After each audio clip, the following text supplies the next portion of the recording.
एक जानिब जहां जेल में बंद उमर खालिद समेत कई नौजवानों के दहली फसादात की साजिश के इल्जाम में चल रहे केस में अदालत की जानिब से कई सवालात उठाए गए हैं, वहीं अब इस मामले में दहली के समाजी कारकुनों और इंसानी हकूक के लिए आवाज उठाने वालों दहली के प्रेस क्लब में प्रेस कॉन्फ्रेंस की। इस प्रेस कॉन्फ्रेंस में रुकने पार्लियामेंट मनोज झा के साथ दीगर लोग भी शामिल हुए। इस मौके पर उमर खालिद के वालिद और उनकी वालदा भी मौजूद थी। प्रशांत भूषण ने इस मामले की आला सतही जांच और SIT बनाने की वकालत की। वहीं उमर खालिद की मां ने इस तरह के इल्जाम में जेल में बंद सभी की रिहाई की मांग की।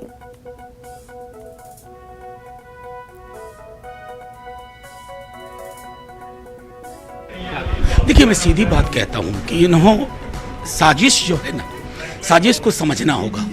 किस उमर खालिद की बात कर, मीरान हैदर, खालिद सैफी, इशरत, देवांगना कलिता, नताशा नरवल और सैकड़ों ऐसे नाम जिनको विश्वविद्यालयों में पढ़ाई करनी चाहिए थी, क्यों खटक रहे हैं आपकी आंख में? सिर्फ इसलिए आपने इस देश में सरकार और देश के बीच का फर्क उसको खत्म करने की कोशिश की है।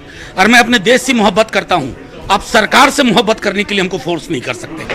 हाँ, वो तो ठीक है, लेकिन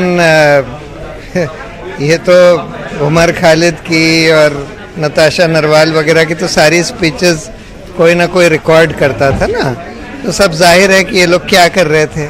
वही ये जो NTCA प्रोटेस्ट हो रहे थे उनकी मदद कर रहे थे और बिल्कुल अहिंसक तरीके से कर रहे थे। फिर भी पुलिस इनको चार्ज करती है दंगा भड़काने के आरोप में।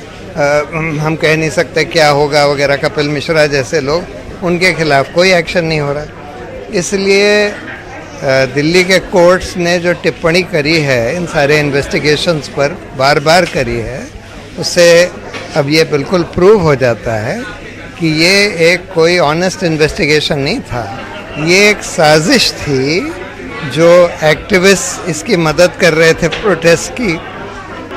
देखिए, इस वक्त तो हमारे मुल्क के पूरे ही हालात देखिए कि जो भी कोई इस हुकूमत के ख़िलाफ़ या इसकी पॉलिसीज़ के ख़िलाफ़ या इसके लॉस के ख़िलाफ़ जो भी बोल रहा है, उसको किस तरह झूठे केसेस में फंसाकर सलाखों के पीछे डाला जा रहा है। बात सिर्फ उमर खालिद की या मेरे बेटे की नहीं है, लेकिन और जितने लोग उमर खालिद के अरेस्ट से पहले भी और उमर खालिद के अरेस्ट के बाद भी जिनको बेगुनाह लोगों को फंसाया जा रहा है, हम ये डिमांड करते हैं कि उनको फ़ौरन रिलीज़ किया जाए।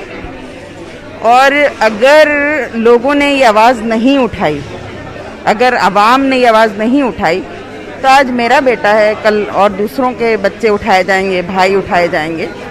तो हम यही चाहते हैं कि जो ये हुकूमत के जो काले कानून हैं वो भी, और हुकूमत का ये रवैया भी बदलना चाहिए